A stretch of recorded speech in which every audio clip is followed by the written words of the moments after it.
News 18 India।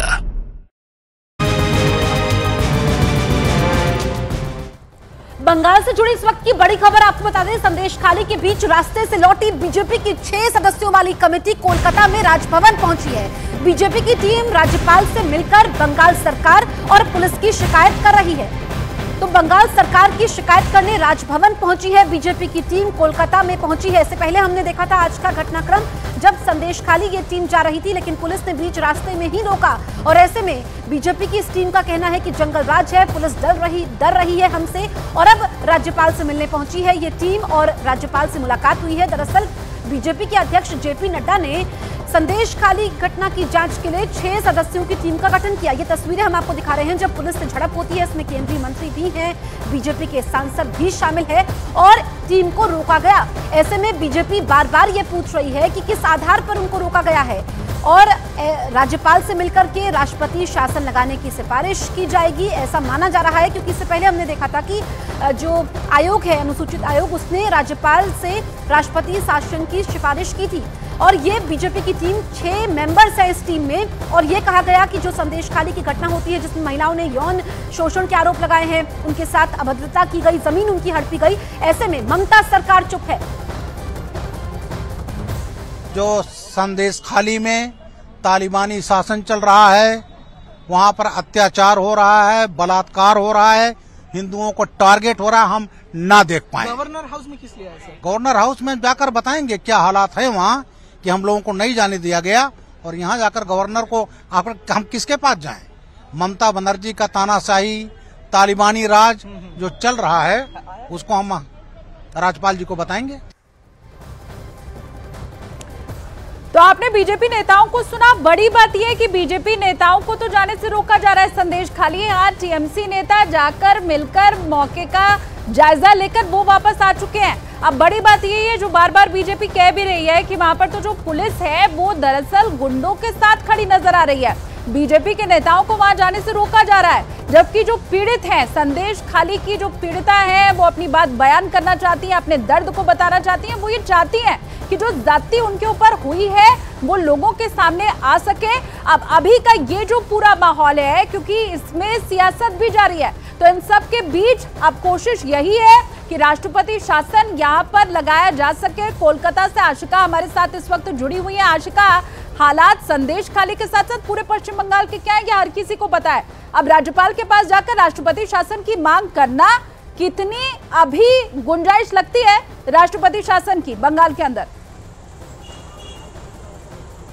देखिए, फिलहाल जो तस्वीर मैं आपको दिखा रही हूँ ठीक राजभवन के बाहर हूँ, जहाँ पर ये 6 सदस्यों का जो दल है भाजपा का, फैक्ट फाइंडिंग टीम, जिसे जाने नहीं दिया गया संदेशखाली, वो अंदर गया है राज्यपाल के साथ। करीब 1.5 घंटे हो गए हैं अंदर गए हुए इस दल को। तो जाहिर है कि क्या अवस्था है कानून व्यवस्था की पश्चिम बंगाल की, इसे लेकर के वहां पर वार्ता हो रही है। साथ ही साथ आपको ये बता दें कि एससी कमीशन की तरफ से जो रिकमेंडेशन दी गई है, क्या उस पर भी अंदर चर्चा होती है। ये जो दल अंदर गया है ये क्या बताता है, क्योंकि भले ही वहां पहुंच न पाया हो संदेशखाली, लेकिन जहां पर रोका गया था वहां पर वीडियो कॉल के जरिए कई महिलाओं से बातचीत हुई है इस फैक्ट फाइंडिंग टीम की। और जो जानकारी उन्होंने दी है कि वो हाथ जोड़कर महिलाएं रोते हुए गुहार लगा रही थी कि हमें बचाइए। देखिए तस्वीर एक बार फिर राजभवन की, और संभव है कि ये टीम देखिए बाहर निकलने ही वाली है। बैठक जो है करीब 1.5 घंटे अगर टीम अंदर रही है तो 1 घंटे से 1.25 घंटे का समय है जब ये बैठक हुई है और अब ये टीम बाहर निकल रही है। राजभवन के बाहर की तस्वीरें हम आपको लगातार दिखा रहे हैं और ये टीम बाहर निकलती है। अब क्या कहती है, क्योंकि वहां पर बार बार पुलिस के जो अधिकारी थे उनके साथ बाताबाती हुई है, बहस हुई है, धक्का मुक्की हुई है। अंत प्रतिमा भौमिक केंद्रीय मंत्री ये कह रही थी कि उन्हें और अन्नपूर्णा देवी सिर्फ 2 लोगों को वहां पर जाने की अनुमति दे, धारा 144 भले हो, लेकिन सिर्फ 2 महिला केंद्रीय मंत्री वहां जाएंगी तो क्या बिगड़ जाएगा, लेकिन उन्हें जाने नहीं दिया गया। साथ ही साथ आपको ये भी बता दें कि वो ये आग्रह कर रहे थे कि फिर संदेशखाली से महिलाओं को यहाँ आने दीजिए हमसे मिलने के लिए, उस पर भी पुलिस राजी नहीं हुई। फिलहाल ये बैठक खत्म हो गई है और जो ये टीम है ये बाहर निकल करके क्या कहती है ये देखना बिल्कुल बहुत आशिका, टीम क्या कहती है ये देखना होगा। आप अहम जानकारी हम तक पहुंचाएंगे, लेकिन इस बीच बड़ा सवाल ये भी है कि ममता सरकार की चुप्पी क्या कहती है, क्योंकि लगातार बीजेपी ये कह रही है कि ये ममता सरकार के संरक्षण में हो रहा है। राज्य की मुखिया एक महिला है, नाम ममता है, लेकिन फिर भी उन्होंने संरक्षण दिया हुआ है। तो बंगाल के संदेशखाली पर गरमाई सियासत की इस वक्त की 3 सबसे अहम तस्वीरें आपको दिखाएंगे। संदेशखाली जाने के लिए निकली बीजेपी की 6 सदस्यों की कमेटी को बंगाल पुलिस ने आगे नहीं बढ़ने दिया और बीजेपी के मेंबर्स को बीच रास्ते से ही कोलकाता लौटना पड़ा। बीजेपी की टीम संदेशखाली नहीं जा पाई। कमेटी के मेंबर अब कोलकाता में राज्यपाल से मिल चुके हैं। वहीं अनुसूचित जाति आयोग ने राष्ट्रपति से बंगाल में राष्ट्रपति शासन लगाने की सिफारिश कर दी है। आयोग की टीम कल बंगाल गई थी, उसने संदेशखाली पर राष्ट्रपति को अपनी रिपोर्ट सौंप दी है। अहम बात यह है कि इंडी गठबंधन में शामिल कांग्रेस के अधीर रंजन चौधरी भी संदेशखाली रवाना हो गए। हालांकि पुलिस ने उन्हें भी रोक दिया और वो भी बीच रास्ते में धरने पर बैठे हैं। तो आज की 3 तस्वीरें पूरा घटनाक्रम बतलाती है और हमने देखा कि जो बीजेपी की टीम के मेंबर्स हैं, 6 मेंबर्स हैं, 6 सदस्यों की कमेटी का गठन जेपी नड्डा ने किया था, वो राज्यपाल से मिले हैं। क्या मुलाकात में हुआ है ये हम देखेंगे। तो राष्ट्रीय अनुसूचित जाति आयोग के अध्यक्ष ने बंगाल में राष्ट्रपति शासन की सिफारिश के पीछे की वजह भी बताई है, वो आपको सुनवाते हैं। मैडम को जो रिपोर्ट दिया है उसमें ये चीज़ लिखा है कि मैडम अभी आराम से जो कानून में है आराम से आप राष्ट्रपति शासन के लिए अब सुपारिश कर सकता है, क्योंकि बंगाल का हालत अभी इतना खराब है। विशेष रूप से जो शोषित वंचित श्रेणी का लोग होता है, इनको सेव करने के लिए सरकार को अलग दृष्टि से देखना चाहिए।